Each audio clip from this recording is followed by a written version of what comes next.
Hi, I'm Grothe Sr. Played 152 games for Parramatta, City and New South Wales and Australia. Played rugby league for Mount Pritchard Community Club. So from there I'd met up with guys like Steve Vella and the Emery brothers. I remember Terry Fernley coming up to me, and the week before he said, I'm going to start you in this trial match, do you think you're ready? And I said, no, I don't think I am ready. I was a bit nervous, and he said, no, you'll be fine, you'll be fine. The Sorensen brothers, they're big units, and Steve Rogers, and Steve Rogers is my favourite player ever, and playing against those guys, it was just an amazing experience. And then after that, I definitely wanted more. When we heard that Jack Gibson was being signed by the club, I knew I really had to pull my head in, because he had a reputation that he wouldn't handle the dickheads of the joint and the bludgers and stuff like that. So I knew mentally I had to sort of get myself up there and be ready for it week in, week out sort of stuff. 81 season was amazing. I remember half time when we were getting beaten. I didn't have any great nerves playing, because I just felt this is going to fall into place for some reason, you know, just this undermined feeling that I had. Then we were in front, and then Brett Kenny did that big dummy pass, and I knew then straight away we'd won the game.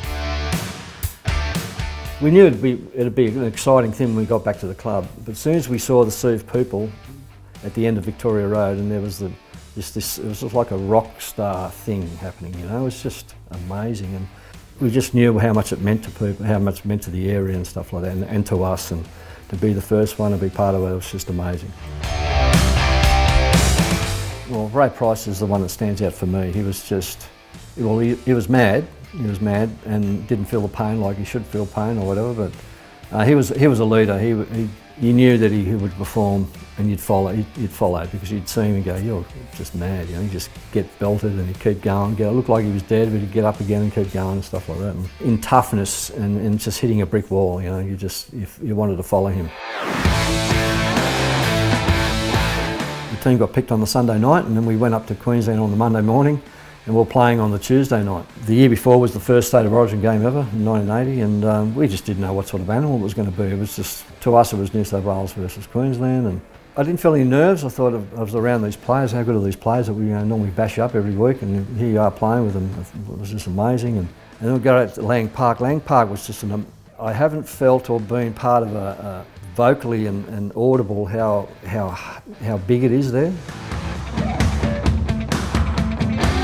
The dressing room to the footy field, we had to walk through the bar, and it's full of Queenslanders having a drink, obviously, and they just give it to us. And when I walked into this room, and there was this bar, and the security guards just had this little line we had to walk through.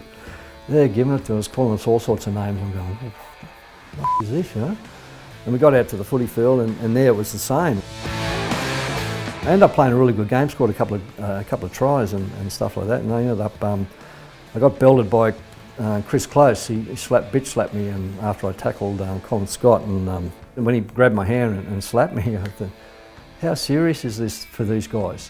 It means so much to them, you know. And then after the game, I was coming to terms with it all and stuff like that. How important this game, and from that point for me, it was just going to be huge. This thing.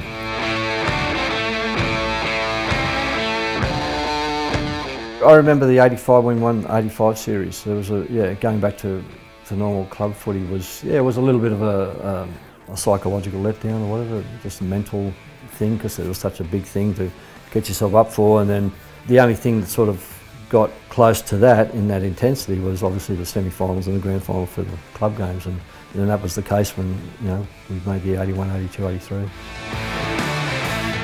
The end of the 89 season, I wasn't on the field all that much. I had knee injuries, problems again or whatever, and just felt it was all leaving me behind. All these young blokes, I was faster, and I was just struggling to keep up with it. So I went into Fitzgerald's office one Tuesday night before training.